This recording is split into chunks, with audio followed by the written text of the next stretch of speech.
Hi, everybody, and welcome to the Survivor 50 Wishlist podcast, an off-season series that is here to provide a list of the people who could and perhaps should come back for the upcoming season of Survivor 50. My name is Mike Bloom, and it's time to say goodbye to the water, unless you're talking about a big old tank full outside of Baran Camp, as we are cracking open not only talks of Survivor Africa, but perhaps a nice glass of cow blood as well as we down this season that aired over 20 years ago and talk about who from this season could we put in a fabricated fan vote to determine the cast of Survivor 50. Of course, I am not alone here. It would feel more appropriate to bring in a third person because of the big three of Africa, but let's face it, this guy has the personality of two people in one. So excited to welcome to the podcast the great Jason Reed. Jason, how are you? Mike, I'm good. I have been known to have multiple personalities, but so I'll try to fulfill the role of two people here. But I am very excited to be here to talk to you about the Survivor Africa cast and and all of their, personalities and character. I'm actually really excited for it. For a little behind the scenes or how we pick these things, we're asked to pick a few seasons. We like talk about. So for me, I had a smattering of things. I said, what was my old school season going to be? I figured whatever season I picked, I was going to rewatch a quick rewatch. I picked Africa because I was like, there's some good characters there I remembered, and I was honestly very wonderfully surprised by what I got with the full rewatch here. I'm hyped to talk about who I thought was going to be on my big three and who ended up on the big three by the end of it. I am so honored and flattered by the people who go back and rewatch these seasons in preparation for this, because you're not given like a whole lot of time. That is a level of commitment that you have all risen to the occasion and exceeded. But yeah, give me your like quick thoughts on Survivor Africa in a 2024 lens, because I would imagine like a lot of early 2000s reality TV, some stuff flies and some stuff flies about as well as like the ostriches around the plains of Kenya. Yeah, I mean, it had been a long time since I've watched a original 10-ish seasons of Survivor. So it was really kind of shocking to see it through this new lens now compared to what we've been watching for the past in the new era and what the super old era was like, down to challenges. With the challenge, how simple the challenges were and how not Survivor branded challenges were as they there are was a now. brand in, not a branding. Right. So I mean, it was very simplistic. I kind of marveled at the amount of danger that they put these castaways in particular in, and just how rough it was out there for them. So compared to, I know Jeff likes to say, the new era, so dangerous. So, but I mean, Africa takes it to a whole new level in terms of danger. I can't remember. I know there are a few seasons probably that they have been that up close to the wildlife of where they are.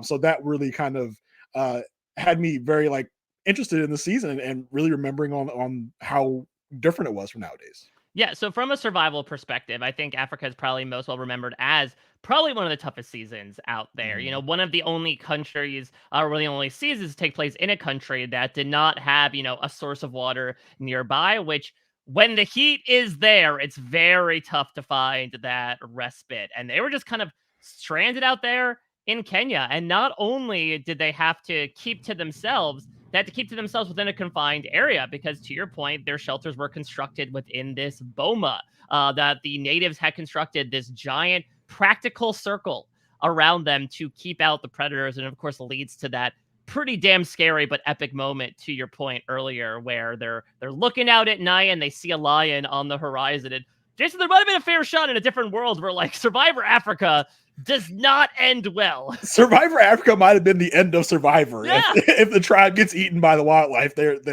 residing in. That would have been a whole different parallel universe. Yeah, exactly. Tony talked infamously 37 seasons later about the hyenas and the lions, but truly that was more represented, I think, in the season that had a lion featured in it. Yeah, 100%. Yeah.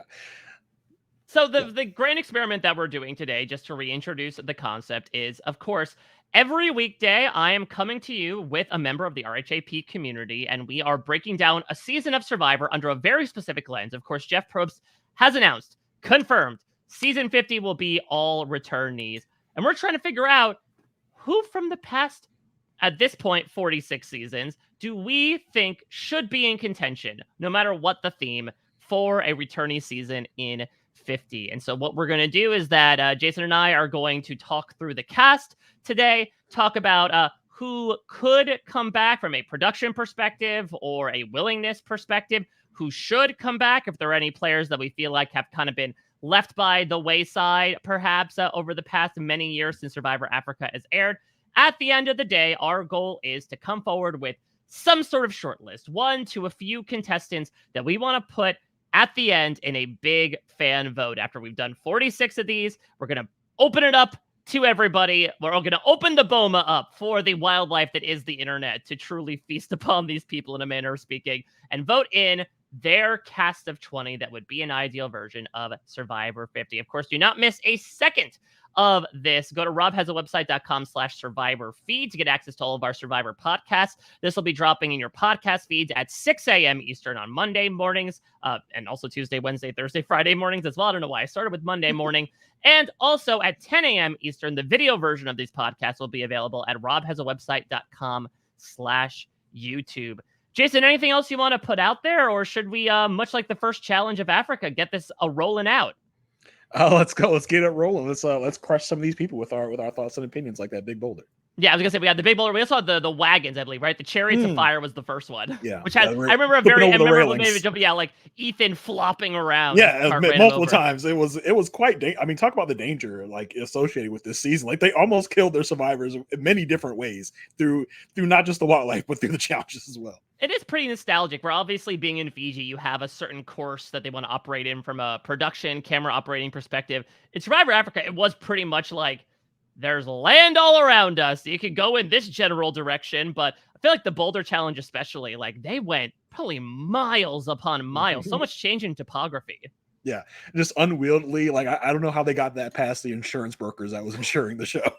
Yeah, for many reasons. Well, let's talk about this cast. And we're going to talk about it in stages. We're going to start from the top down here. And we'll start with our top 2 in the form of the aforementioned floppy-haired, flopping around man himself, Ethan Zahn, and the runner-up, Kim Johnson. So Ethan, of course, has an incredible story. He competes in Survivor Africa, wins 5-2, comes back to Survivor All-Stars, is a little bit of a dead man walking, but does become the last winner standing.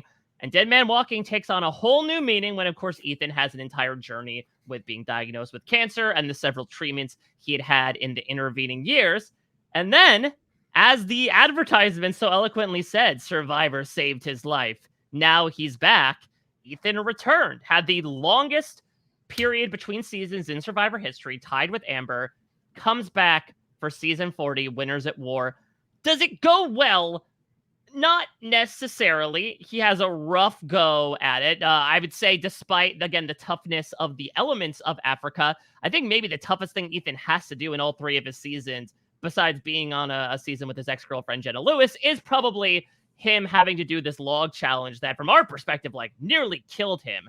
Yeah. So, Jason, give me your thoughts on Ethan, because I would also imagine getting to experience the beginning of his journey must have been such a hoot.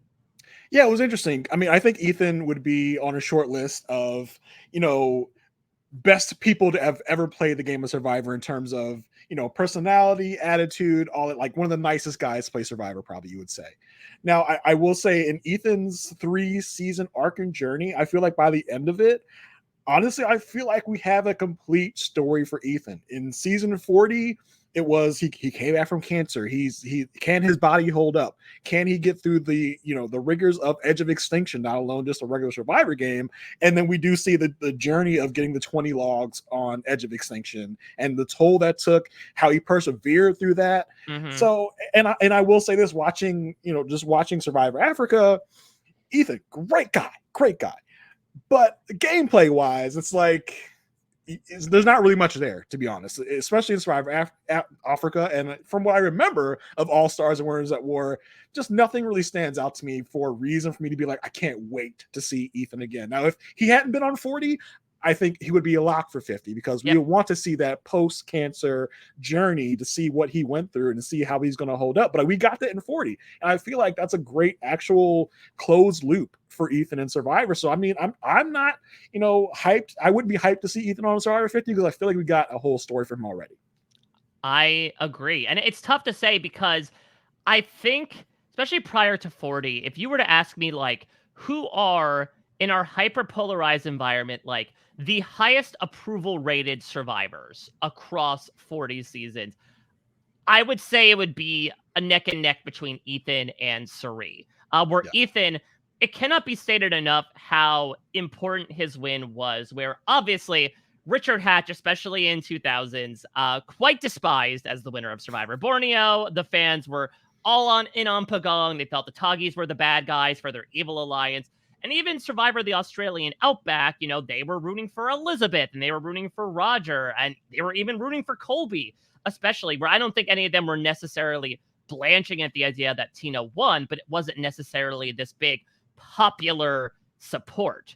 Ethan was the first example of that. yeah. Here is this nice kid, has this really beautiful scene that's actually going to inspire his future charity, Grassroots Soccer, where he plays hacky sack with the kids during that unfortunate trip with Lex where they accidentally bring two goats to get slaughtered in the village. Like, this is just a really good guy. I do agree, and I'm glad you brought in that perspective watching it more recently, that I would say out of the big three, which we'll talk about, Ethan, especially in this season, maybe has the least amount of personality. I mean, that's tough. It's tough to hold a candle to people like Lex and Big Tom, but I think where Ethan is able to dominate and eventually win is the fact that, like, he just seems like a very genial, personable man. Where, in that end game where Kim J ends up winning out, they're able to then kind of get rid of maybe people that might be more obstacles for Ethan in the end, which kind of then paves his way into the final two. Speaking ahead to Survivor 40, Ethan, I believe, made a statement in 2022. I'm looking at an article of Distractify right now, where Ethan, looked back upon obviously everything that happened with him returning, with the prototype of the sweat task. Really, Ethan, I know came on for Survivor 43 podcast. I am astounded that he did, considering that he must have so much PTSD from these sweat tasks that he ended up doing. But when asked if he would play again, he said, it was very, very unlikely. He said, I told Jeff, quote, lose my number. I never want to come again. The edge of extinction is the worst place on earth. The last time I felt that way, the last time I looked that way, the last time I was having thoughts the way I was out there on the edge of extinction was when I was sick. So it brought me back to a place that just wasn't fun. And so, yeah, well, the edge of extinction was obviously a boon for players like Tyson and Natalie to come back. Ethan was there for the vast majority of the game. And it sounds like between that and maybe some other stuff that happened on the edge that we were not privy to, I think it left him in a really bad space. Yeah, I could definitely see why that would inform his opinion of why he wouldn't want to come back, even if there is no edge of extinction. And I also think Ethan's never really been one to, backs. He's one of these people that play with honor, integrity. He doesn't want to backstab a lot, especially in this first season. I think he kind of goes along with it in subsequent seasons, but I just don't think that's him in a nutshell. But that may work for him in these new era type seasons where we've seen the last like few winners get by really on a lot of social strategy and a lot really of being that nice guy. So that may even come to play, would help him in a new era season if he's like, maybe he's not, maybe he was like a brand new player, but I just don't know if he's ready for the rigors of new era Survivor. And I mean, I say that when he was like on he was on one of the hardest seasons, you might argue, in Yeah. Africa, but he's much older now. So I don't know if he'd be ready for that. Yeah, and it's tough because Ethan is one of these old school players who we know does watch new era seasons. Again, he was on with Rob for Survivor 43, and that's been an interesting part of this experiment for us, has been like, okay, there's reasons to bring them back, but do they know the show now? How would they react to the new era? Ironically enough, I think Ethan would be one of the most knowledgeable people about it. And honestly, at 50 years old, he would be one of the younger people from these first 10 seasons to come back. But now it's just a matter of, I don't think he would want it at this point. Now, maybe the idea of like a 26-day game from a physical perspective would help, but I think he's more so speaking from a mental perspective, that I think that amount of deprivation and isolation he went into, to be candid, and I'm so glad he got candid about it, I think put him in a very bad place that was comparable to the moments when his life was on the line. And I totally respect if he does not want to re-immerse himself in there. Yeah, makes total sense. Kim J, listen, I think there is a snowball's chance in Africa that she ends up coming back. But I feel like, honestly, Jason, if you made a list of like all the runners up in Survivor history. I think, unfortunately, from a memorability perspective, Kim Johnson might rank near the bottom. Yeah, a total zero in moments in a season. I mean, her big moment was in that final immunity challenge where she beat out Lex and Ethan, Hmm. people that were, 20, 30 years her junior in an endurance challenge. I mean, that's her big moment. And it's really her only moment in that whole season. So I think in terms of probability, in terms of who would want to see her back, I think the chances are very low, and the very low percentage of people that even know who she is or want her back on the show. Unfortunately, I mean, and she's probably pushing 80 about now, I would Yeah, say. you're right on the money, 79. So she would play theoretically at 80 where she cast. Yeah, so I don't think anyone's going to be upset that she's not going to be cast due to her age. I don't think many people will remember who she is, to be honest. Well, let's move into the jury here. And these will be some fun people to talk about. We've Yeah. got Lex, Big Tom, Teresa T. Bird Cooper, Lil Kim, also known as Kim Powers. She was, I guess I would say Little Kim before Little Kim, but I'm pretty sure Little Kim was kicking Yes. around at the same Yeah. time. I remember Lady Marmalade, in which Little Kim plays a prominent role at the same time. We've got Frank, we've got Brandon, and we've got Kelly Goldsmith. So I got to start at the top down here. We got to start with Lex. Lex is not the only Africa contestant to return. Of course, Ethan and Big Tom will as well. But I would say he made the biggest impression in All Stars, considering that Lex will end up being the recipient of what some will probably remember as the move of the season. You take care of her, I'll take care of you if you can, if you can. And he could not. Lex, assumingly sort of brokering this pre-game relationship with Boston Rob, decides controversially to get rid of people like Ethan and, in that case, Jerry, to keep Amber in the game, only for him to get brutally devastated right at the next vote. He comes in 9th place and ends up becoming certainly one of the most bitter jurors we see amongst the first 10 seasons. Talks about how people say that this is just a game, but no, Survivor is life, perhaps speaking to the state of the fan base in 2024 without realizing it. And certainly created this giant feud that, left things on a bad note there. I do believe Lex and Boston Rob have made up in the interim, but Lex, interestingly enough, perhaps they didn't make up enough, because Lex has expressed that, I don't know if you know about this, Jason, Survivor 40 at one point was not going to be winners Yeah. at war. That there was some speculation that it might be out of the challenge, a rivals season. And so Lex has revealed that he was contacted for a season 40 with this prototypical theme before they went in a different direction. So it's interesting. I feel like Lex, unfortunately, did not leave a great taste in a lot of the mouths of the fans. It's not like the fans were huge Romber fans, but I feel like they probably felt that Lex was a sore loser, etc., etc. So it is interesting that he was in the conversation to come back as recently as the last pre-pandemic season. Yeah, I think Lex is an interesting character, and just watching Survivor Africa, I mean, you see the seeds of how how he can get when when someone turns on him. We got the big T-Bird vote against Lex, and he gets so indignant and so Yeah. outrageously like mad that someone would dare cast a vote against Lex. He goes through the campus and says, "Well, if I find this person, I'm gonna." He uses like killing language about who voted Hmm. for this man, so we can already see the seeds there. And then at the same time, he talks about the honor, the dignity, integrity, and all this stuff. Then he has two minds about things sometimes. I think Lex is a very interesting character to study in Africa and in All Stars, and I would actually really love to see how he's evolved, if he has evolved in a Survivor 50. I think I would love that. Yeah, because Lex was, I would say, the biggest power player Yeah. of Survivor 50, where he was the one that was mainly the head of doing a lot of this wheeling and dealing. There's a reason why, Clarence and Tiber throw votes onto him, and why Kelly tries to go after him, as he is kind of perceived as like the head of this snake, of this Baran alliance. And then Lex, in turn, strikes back. He's the one to basically single-handedly, besides Brandon's vote, determine that Kelly would be the one to go to become the first member of the jury. But again, to your point, it's not like he was necessarily doing it in a Richard Hatch way. There was this odd sort of moralistic quality to Mhm. him where he was like, Until no, it served him to not go with that. Yeah, Yeah. but if he was certainly talking about like, well, this is the right thing to do. Hmm. Like I need to be able to do this, and then it carries over into All Stars, where again, it's a really interesting display of a double standard, where like he has to sit Ethan down and be like, "Sorry, buddy, it's just a game. I can't go with you any further."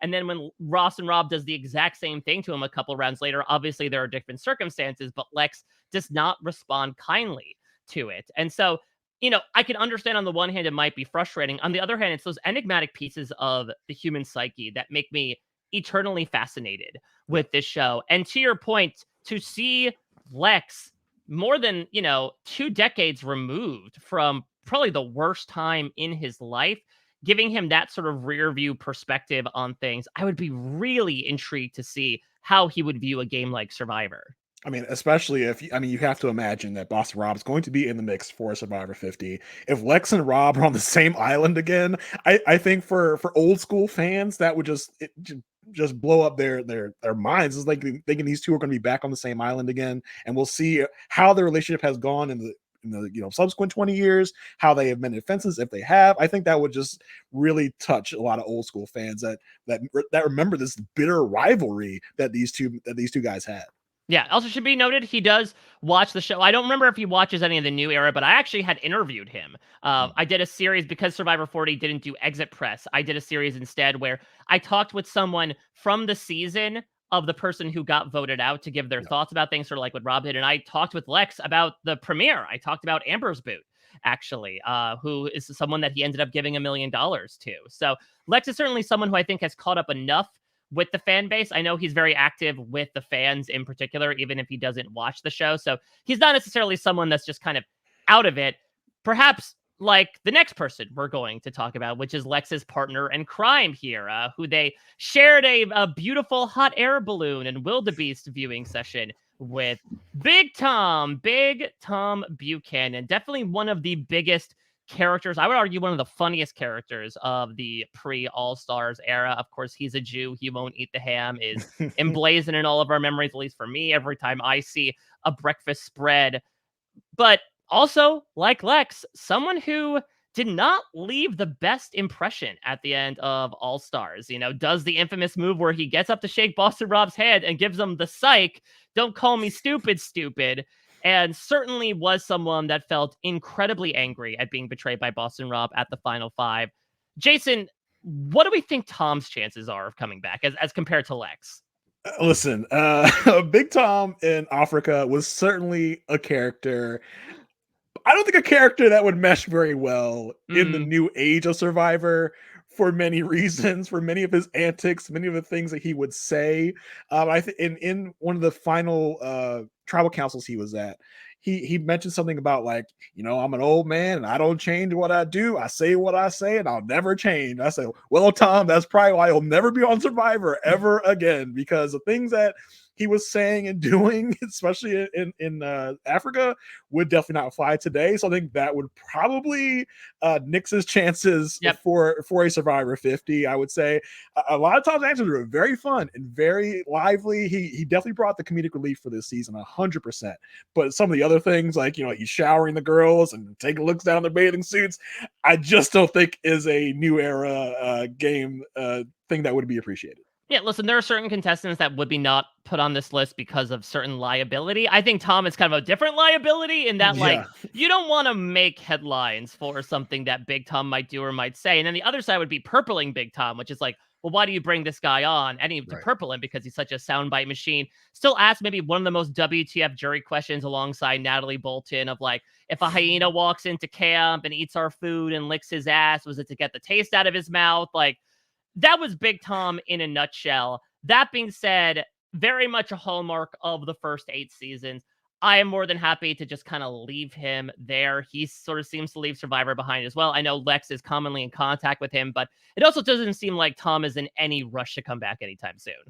Yeah, I mean, he's a relic of the old age of Survivor, and we can just leave him in the past and appreciate him for what for the good he brought, and also recognize some of his faults along the way.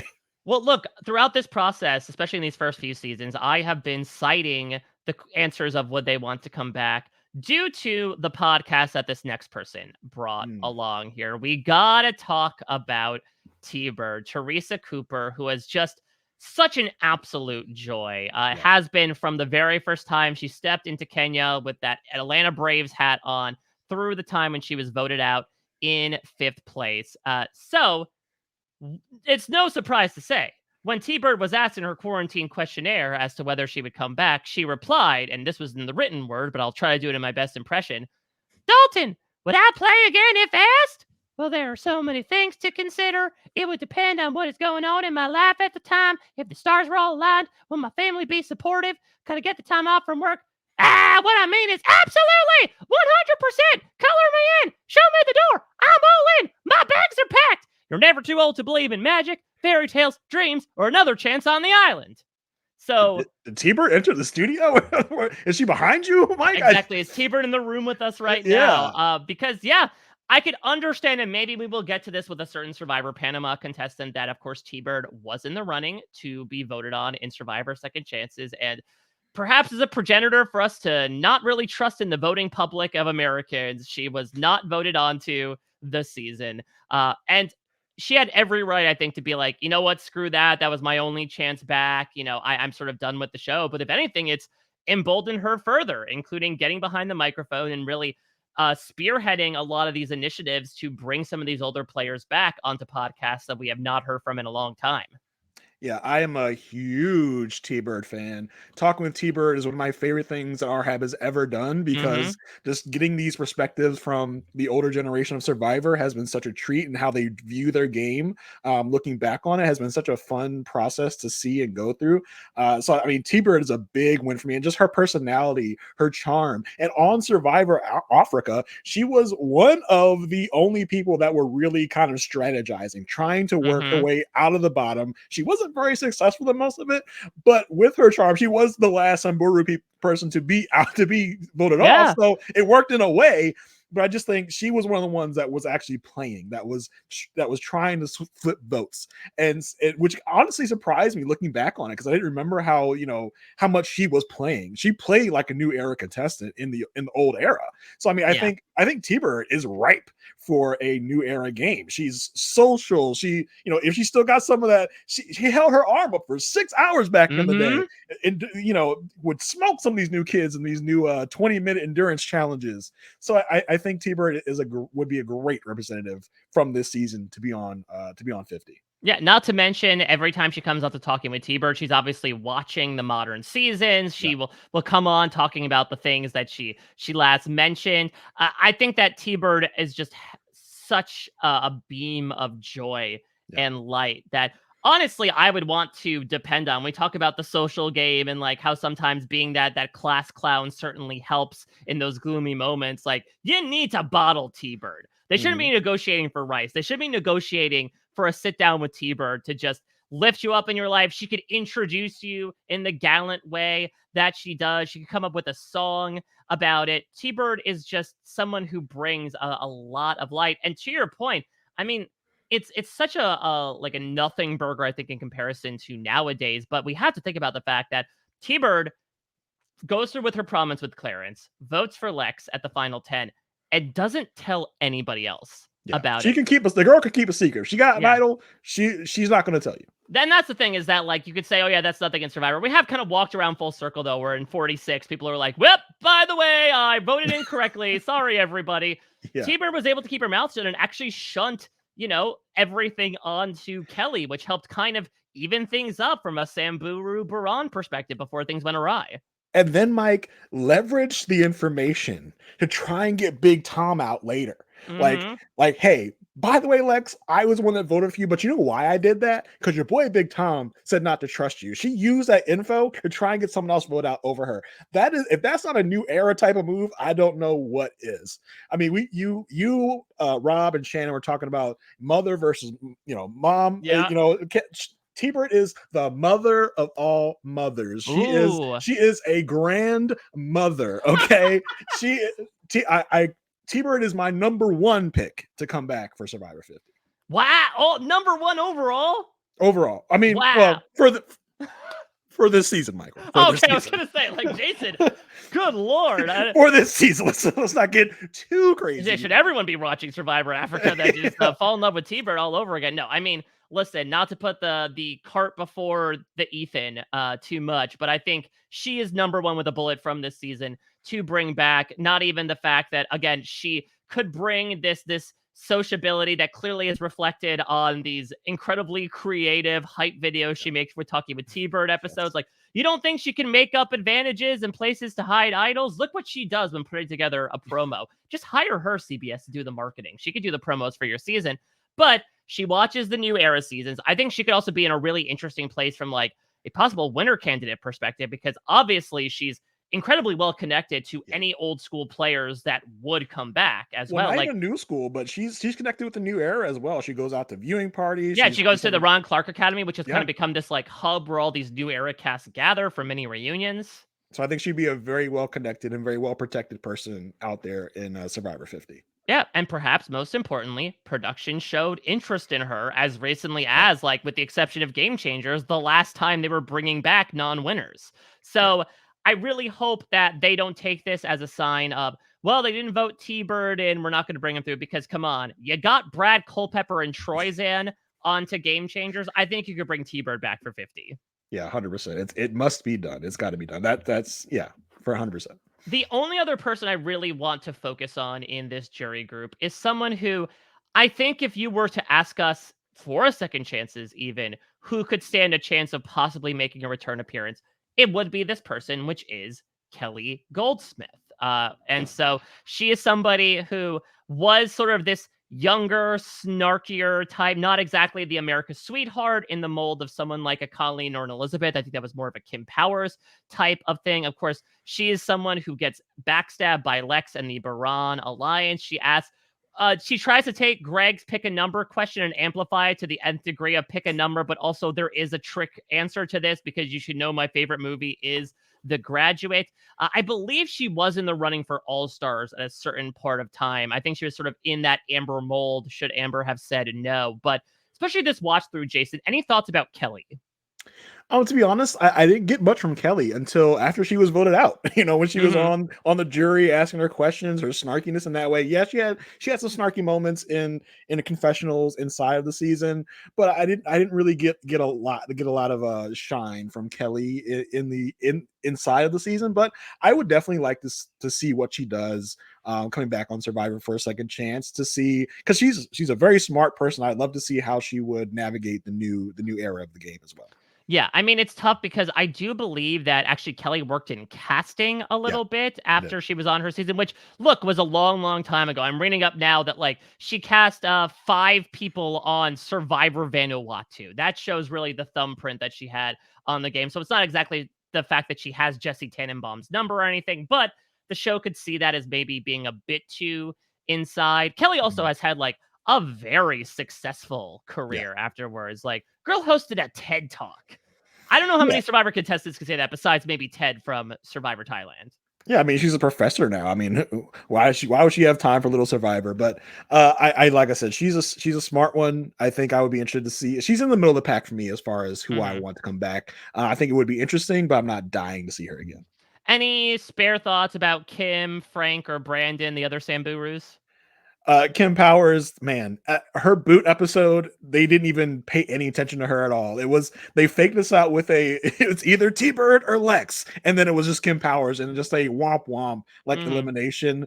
I would love to see the confessional numbers for Survivor Africa. I'm sure she's like almost at the bottom of the list, probably right above like Jesse Camacho. But she just really gave nothing for the whole season. Brandon was a very fun character, very kind of sharp tongued. I would be interested to see what time how time has mellowed him, or how time has maybe he hasn't changed at all from Mhm. the past 20 years. Frank, boy, Frank was. I said Frank. He's probably going to be in my top 3 or 4, but then I had forgotten how maybe homophobic he was towards Brandon. Just throughout the season. So that really turned me off of Frank. I think Frank is a very interesting character. Besides that, he's very Mhm. like regimented. He's a very like one perspective. Right. I Yeah, think that would making the be most chase game of Never Have I Ever, if I recall yeah. correctly, where he's like, never have I ever broken the honor of a handshake. Lord, this guy just will ruin a party if you let him. But I think his straightforwardness and his, he's another one, honor, integrity, never break a handshake. I think that would be interesting thing to see play out in a new era Survivor game. So I think in that regard, I was interested in seeing him and how he would mesh with these kids of the of the new era. But besides that, I was just like, I kind of forgot the worst parts of Frank, and for that, I think he will probably be best left off of a Survivor 50. Yeah, Frank is like if Red Foreman from that '70s show played, where like he has these quips, but he is so intense. One of his most iconic quotes I remember is like, Linda's so solid, she's buried at the bottom of the Hoover Dam." I think so. Like he has those zingers, but says it in such a dry, serious way. And yes, I mean, listen, the date to see Out of Africa with Brandon was very fun, but it was clearly a play for laughs that Frank was uncomfortable doing this with Brandon for various reasons. Yes, for sure. But I think just to laugh at how regimented he is and how he would just not mesh well with other people would be the fun of it. But some of his views I think are not great for this new age of the game. Well, let us take a view at our pre-jurors here. So I'll move our way up here. We have Diane Ogden, unfortunately, took the blame for eating the cherries in the very first few days. We have the aforementioned Jesse Camacho, who, like, the one piece of random Survivor trivia I have in my head is that at one point, Jesse Camacho was like the most popular Survivor contestant when they did the popularity polls on CBS.com. She had like a 99% approval rating. Gee, I wonder why. Yeah, exactly. Listen, the internet was full of pervs even back in Yeah. the early 2000s. We have Carl, who was the first ever victim of the trivia tiebreaker. We have the buried at the bottom of the Hoover Dam, Linda Spencer. We have someone that maybe we shouldn't talk about in Silas. We Yikes. have Lindsay, who ends up being really one of the main characters of this pre-merge, right? Where she's involved in this tiebreaker. She wins, but then she loses in the end because she gets into another tiebreaker and loses because of past votes. But the one I really want to focus on today, Jason, is a man who honestly has re-shown his face through an RHAP lens, Clarence Black. We're There's creating, Black. for those that are not aware, Robin Akiva Robin Akiva Need a podcast did one episode, season 3, episode 7 of Survivor, where they talked about the merge episode, Clarence's boot of Survivor Africa. And they invited Clarence on. Now, I believe this is before Clarence like came on to do Talking with T-Bird or the Black Survivor Alliance or anything like that. And Clarence, to say he was shot out of a cannon would be an understatement. This man was reading these two men, particularly Akiva, for filth and came across as the man that you could understand why he was cast on this show in the first place. And, spoiler alert, we might talk about this tomorrow with another pre-merge contestant, Jason. There might be a certain contingency that wants to see Clarence Black and back because of the fact that, he might have been dealt a bit of a raw hand due to some of the circumstances surrounding him on the show. Yeah, 100%. Bring Black back is what I'm saying here. I listened to his Talking with T-Bird in preparation for this, and just I was dying laughing. I was on the floor the whole time. Like you said, he's just shot out of a cannon. His beef with Akiva, he's calling Akiva Chad. He said, "I'm Chad's daddy." I was like just dying. He was crapping on Sam Moore in the Talking with T-Bird. He's like, "Who is this kid?" He was like a 12-year-old living in his mom's basement. So he is just hilarious. And in that Talk with T-Bird, he talked about a lot of ways his game could have been different. A lot of the scenarios he could have gone through if he had realized what the game was back then. And that shows me that he might have a certain acumen for coming back to this new age of Survivor. He's on it. I don't think he really watches Survivor, but I think he has some of the thinking down of how he can maneuver things, how he can run the game. So I think he would be a shoo-in to come back. Would he be a highly recognizable name to non-RHAP people? No, he wouldn't, but I think he would surprise a lot of people with what he can do out there. I'm sure he's probably still physically fit. I do believe he might still be in the military right now, so he might even still be physically fit right now, can run some of the challenges, and I think he would be a great participant in a Survivor 50. Yeah, what's really interesting about the perspective that Clarence has given, not only on Talking with T-Bird, but also in his quarantine questionnaire, was like he comes in saying, oh, I was a kid in my 20s when I played Mhm. Survivor Africa. Now I come in, I have the perspective that Lex had, that Frank had. I'm a parent now. I understand the world more. That's given me more maturity to tackle a game like Survivor. I feel like that's such an interesting perspective compared to, obviously, we have seen many people come back in different phases of their life, but I don't think I've heard it expressed in that way for Clarence, which is like, oh no, I'll be a better player now that I'm a parent. Yeah, I think he has a different perspective now. I mean, he didn't know what he was doing back then. He ate like the outsized reaction that him eating the beans and the cherries got, I think, also is veiled in other reasons why that reaction was so outsized. And I think that would be different in this day and age of Survivor and the diversity that we have now Yeah, and because they also wouldn't give them cherries or beans. They wouldn't be caught dead giving out cherries. Only Jeff. If Jeff brings a tin of cherries to tribal council, that's the only way they're getting cherries in the new era. yeah, he's eating one, maybe passing the cup around for them to get one themselves. But I think Clarence is a smarter person now. He's more aware of things now. I think he would be a great player. And he would be a very good in the comedic relief department for the show. I think he has a great personality. He's got charm. I think even on Survivor Africa, even though they were so mad at him by the end of it, he was like, people were almost like, I kind of hate to vote this guy out, but he's he's got to go. He was one of the first, I think, maybe one of the first people voted out for their challenge prowess. They're like, we can't let you win these immunities, so we got to get you out. I mean, I think there are probably other reasons at play, Mhm. but I would love to see Clarence on a New Age Survivor season.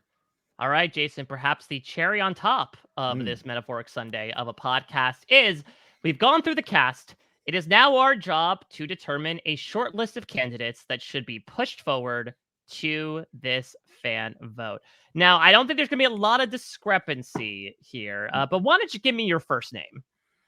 I said it earlier. My first name that must be on Star 50 is T Bird. Yep, I think we gotta go with it here. I'll be intrigued to see how she does in the fan vote. I would hate to see her be robbed twice, even though it is a much, much larger pool. But yeah, I think we made a case of not only T-Bird being on the cast, but also possibly doing well on the cast, which I don't think we've Yeah. said a lot about these other old school players.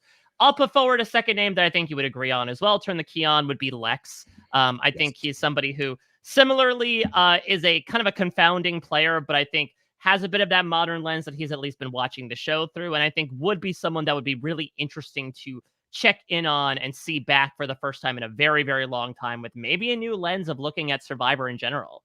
Yeah, I'd be very interested to see the evolution of Lex, if there is any, and how he would adapt to new game mechanics in the game. Because Lex, say what you want about Lex, Lex is also a very smart player. He knew how to get around things, and I would love to see how he would react to all the new things that's been thrown into the Survivor game. Yeah.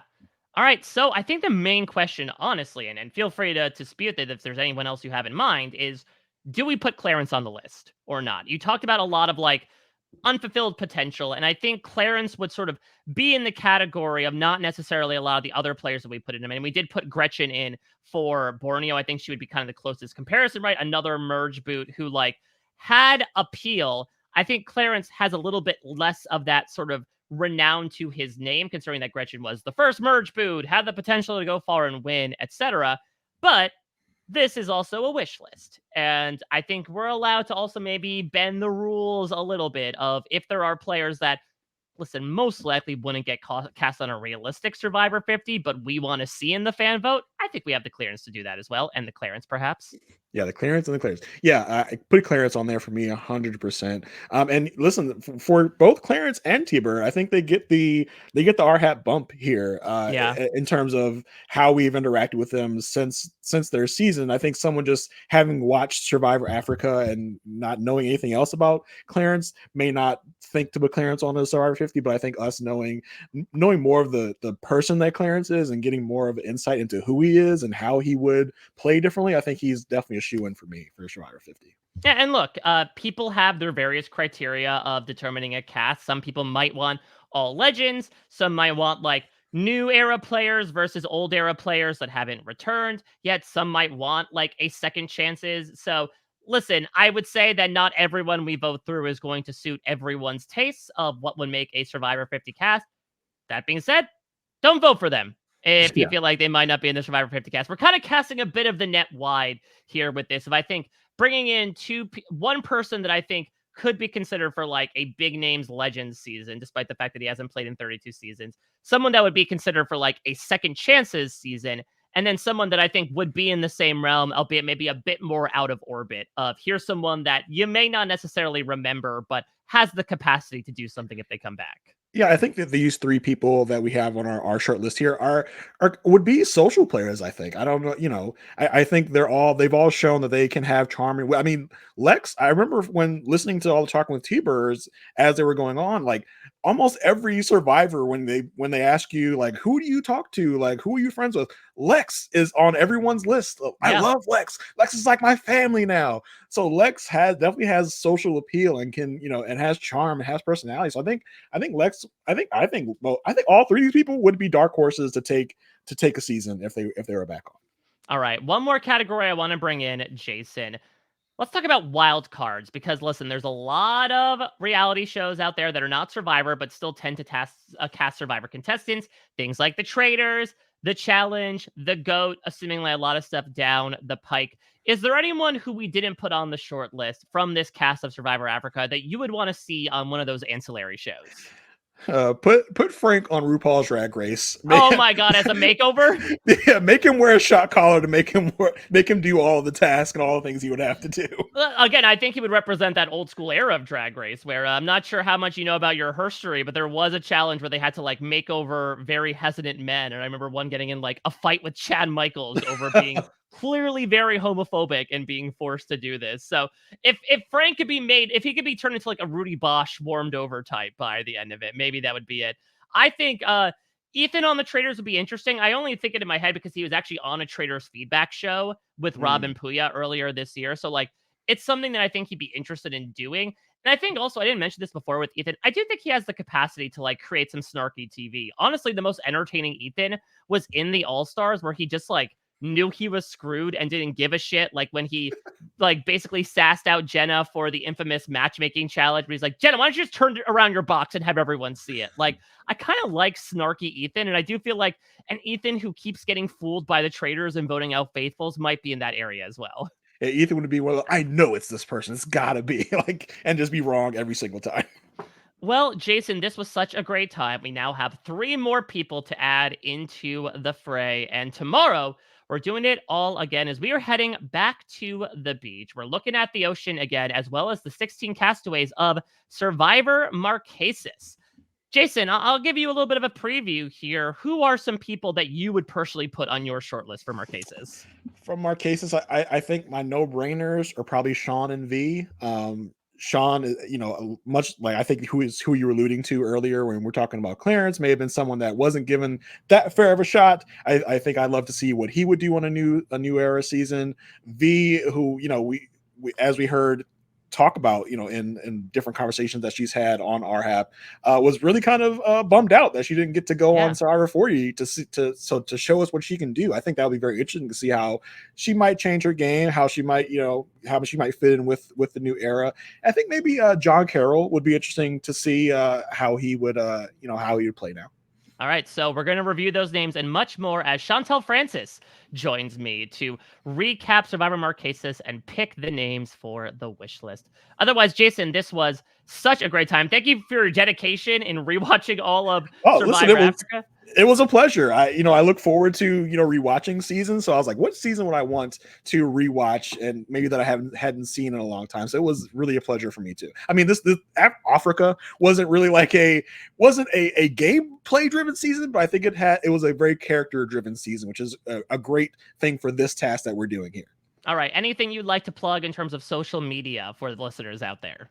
I mean, yeah, you can catch me on Twitter at JAYR1085. I've started a new podcast venture talking about shows in the Good Wife universe. We just finished our coverage of the first season of Elsbeth, the unofficial 17th cast member of Survivor 46. So check me out there with my co-host Marissa Garza. Other than that, I'm good to go. All right. You can check us out, of course, in your podcast feed every morning at 6 a.m. weekday morning. RobHasAWebsite.com/survivor feed, and on YouTube at 10 a.m. RobHasAWebsite.com/YouTube. Let us know your thoughts. Who do you want to see back from Survivor Africa? Do you agree or disagree? And we'll meet back tomorrow, shall we, to recap Survivor Marquesas and do it all over again. Until next time, everybody, take care. Bye-bye.